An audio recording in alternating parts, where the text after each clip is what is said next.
Hi everyone, Flaming Footy here, and welcome back to another YouTube video on the channel. And today, guys, we are going to be continuing our round 1 match reviews. Alright, guys, now again, continuing on the 3 games per match review, and this works in perfectly, as yesterday there was 3 games on the Saturday, so all the Saturday games will be today early on in the Sunday. All the Sunday games will be out tomorrow on the Monday. Tipping will be going out tomorrow, and I'll also try and get the round review out tomorrow as well. So we've got a big day coming up today and tomorrow on the channel.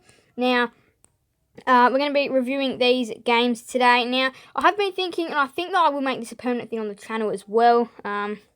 So, yep, that's the new plan. That's what I'm going to do, unless if you all think otherwise. Now, anyway, we've got some big games to cover today, so let's just go ahead and hop right into things. Of course, we're going in the order that these games were played, so we're going to be starting off with Geelong versus Essendon at the MCG. Now, this one was a pretty standard game of footy. There wasn't really any exciting things in this. There was a couple of players that were really exciting from both teams, but other than this, the scoreline just does not show exciting anything. Now, this was the annual country game these two teams normally play in, and Geelong taking another big win over the Bombers, and this is definitely not the first time.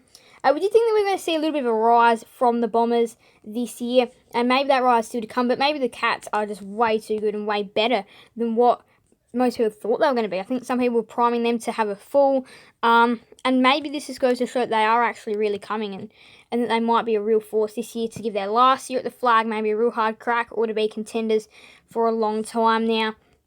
This worm does not show anything for Essendon. They never had the lead at any stage of this game. They were always behind, and they were always behind by a big margin as well. Pretty much the average margin would be hovering around that 60-odd, 50, 60-point margin, which is very disappointing as an Essendon, if you're an Essendon fan, or if you're just looking at these games. It's just like, this is not the best game of the round, obviously. But Nick Martin, he kicks 5 goals on debut. That is the real turnaround for the Essendon Footy Club. 130 fantasy for Nick Martin, and his actually photo hasn't even popped up. Zach Merritt, 39 disposals. Zach Merritt, like, he and Parrish always collect those big amounts. 4 tackles for Guthrie, Steele, Guelphy, Dowhouse. Those are who takes the 4 tackles. So we're going to have a look at the AFL Fantasy. Nick Martin, Zach Merritt, Patrick Dangerfield, Andrew McGrath, Darcy Parish, Cutler, Hawkins, Stengel, all collecting 100 plus fantasy. And then you got, like, on the goals, Stengel had a day out, 4 goals 3, Hawkins 4 goals 2, Caldwell kicking 2, Wright kicking 2, but it was really good for the Cats as well. Close, Holmes, Cameron getting on the scoreboard, and then Dangerfield kicks a goal. He was the country winner. Now the disposals, again, above 30 are Dangerfield, Parfitt, Parish, Merritt. So 39 for Merritt, 34 for Parish, high 30s again for both these two lads, and then 32 and 31 for Parfitt and Dangerfield. And then just missing out on 30 was 29 for McGrath, 27 for Selwood and Martin. So going well there. And then we're going to have a look in the hitouts. Sam Draper was really good in that section. This is showing that he's a younger ruckman who is finding his way now. Last year may not have been his best, but I think this year he could be one of the best young ruckmen in the competition. He's still got a fair bit to work on, but he could be really good now. Don't have too much left to go on this terms of things. Disposal efficiency was beaten by the Bombers, but how was it out of the middle? It was all in favour of the Cats by a big amount, except the hit out, so they must have been taking it well inside forward 50, and time in front, you see nothing at all there. So it's a big win for the Cats, and now we're going to be moving on to a fiery Sydney derby at Accor Stadium, Australia. So this was going to be a really exciting Sydney derby. This one, round 1, these two teams both looking to start their season off in the perfect way, and Sydney most certainly did that. 20-point winners, 92 GWS, 112 Sydney Swans. Now, this one was really interesting. A lot of up and downs in this game, a lot of leads and all that. And there was, like, Parker it was so many players that just stood out. Now, Buddy did not get 1,000 goals. That is the one thing to point out. When do you think Buddy's getting 1,000 goals? You guys can let me know in the comment section. When do you think Buddy is getting his 1,000 goals? Round 2 against the Cats. He still needs 4. Maybe round 3 against... Oh, who were they playing round 3? Round 3 against the... Oh, I don't even know who they are playing against in round 3. I'll have to check that. But anyway, here we go. So it started off, it was a very seesawing contest in that first term. Second term, Giants had a pretty big... Well, not pretty big, but they had a lead for most of the term. Third term, all Giants until the Swans kicked one late in the third term to have the lead. And in the fourth term, the Giants did not look like they were going to get to come back. And Sydney walk away 20-point winners in round 1. Now, Luke Parker kicks 5 goals. James Rowbottom 10 tackles, applying the pressure. Tom Green 31 touches, 133 fantasy for this young rising star. And then he was the only player that got above 100 and above 130 fantasy, although others getting above 100 were Taranto, Heaney, and Parker. And Rowbottom on 99, just missing out. Hickey on 98. Kelly, 96. Perryman, 96. Florent, 96. So there was some big big games for some of them there.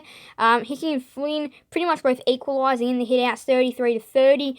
Hickey just winning. And then Buddy was only restricted to 1 goal, held well by Phil Davis. Let's see if he actually gets the mention with AFL Fantasy, because the work that he did to stop... He only got the 58, but the work that he did to stop Buddy and keep him to 1 goal, which was via a free kick, is fantastic. Now, Harry Himmelberg, Isaac Heaney, Ollie Florent, other 3, they kicked 3 goals each as well.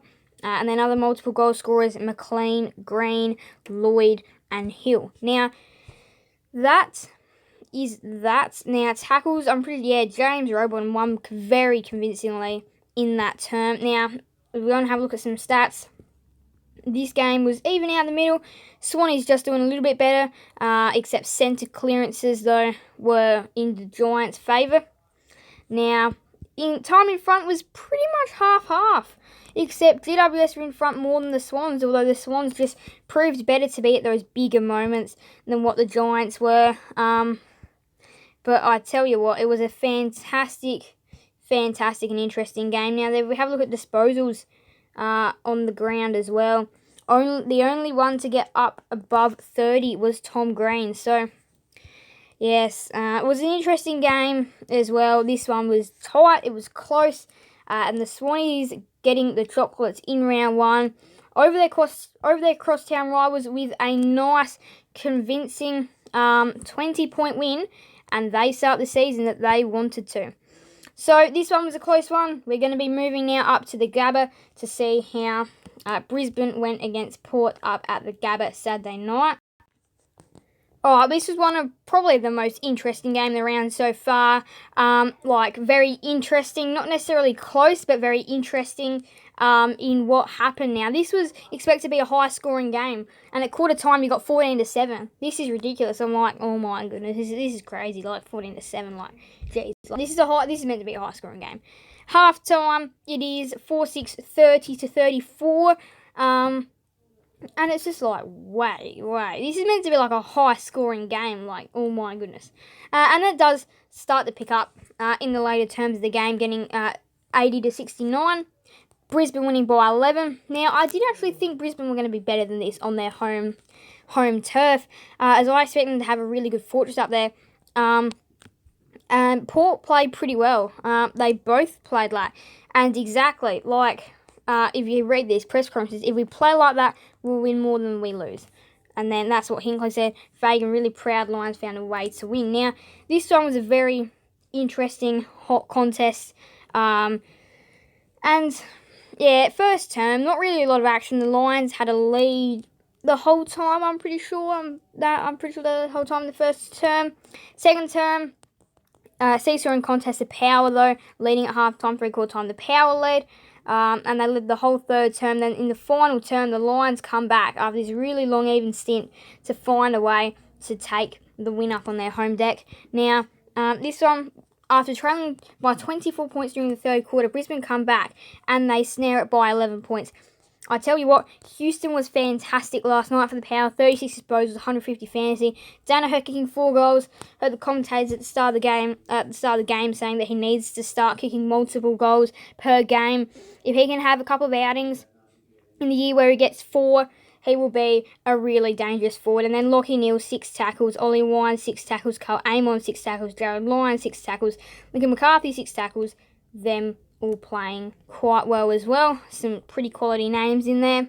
Boak getting 32. Neale, 31. All over 30. 29 for Wines. No one even getting close to Houston's fantasy of 150. The next closest player was 118 for Neale, 115 for Boak, 102 for Wines, and 100 for Darcy Byrne-Jones. And then 98 for Amon and Bailey. Butters, 96. Now, the thing with Dan Houston is that he actually managed to launch some big bombs from outside 50 to kick a couple of goals. He got on the scores. Now there, you've got Lincoln McCarthy, 2 goals. Danaher, 4 goals, of course. 2 goals for Houston, 2 for Fort. Fort was pretty good as well in that first term, kicking 2 goals in the first term. 1 for McInerney, 1 for Bailey, 1 for Georgiades, 1 for Rosie, 1 for Power Pepper, 1 for Amon, 1 for Cameron, 1 for Motlop, 1 for Marshall, 1 for Drew, and 1 for Boak. Cam Rayner not kicking a goal in his return game. Now the hitouts was dominated by McInerney and Fort, not really giving Lysette, Finlayson a chance, McStad to go in there a little bit as well. But that's going to wrap up today's match reviews. So the Power too strong. We will go and have a look at the ladder and we'll end it there. So here's your current ladder. Geelong on top by quite a convincing margin. Melbourne second, Carlton third, Sydney fourth, Collingwood fifth, sixth, Brisbane. Then now that you go down to seventh is the Power, 8 St Kilda, 9 GWS, 10 Richmond, 11 Western Bulldogs, 12 Essendon. So Essendon, they've got a lot of work to do as well, as you've got to get that percentage back up already. But anyway, that is going to be it for today's match review. Alright guys, hope you did enjoy. Now, I probably will make this a permanent thing unless you suggest otherwise. So if you've got like a reason why you don't want this to be a permanent thing, just let me know. But yeah, thank you guys all so much for watching. Make sure to leave a like and subscribe and hit that notification bell so you guys will never miss another video on the channel. Thank you guys all so much for watching. So bye everyone, Flamin' Footy out.